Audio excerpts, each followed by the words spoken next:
যখন পিজিতে নিয়েছিলাম সবাই তখন চিৎকার করে করে বলছে আমি বাঁচতে চাই, আমি মরতে চাই না, কিন্তু তাদের চিৎকারে আমার কষ্ট হয়েছে। কিন্তু এক ছেলের মাকে দু ছেলের মাকে ভালোবাসায় অভিনয় করলে তাদের কি কষ্ট হয় না? তাদের কি কষ্ট হয় না? তারা কি করে ছেড়ে যায়? তাদের কি কষ্ট হয় না? আমার রক্তের কেউ নাই, তাতে করে আমি ভালোবাসি না, তাদের চিৎকারে আমাদের কি কষ্ট হয়।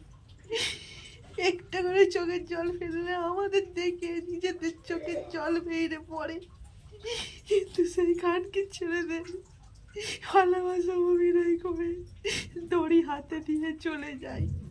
তাদের কি একটু কষ্ট হয় না? মান সম্মানটা তাদের আগে একটু কষ্ট হয় না?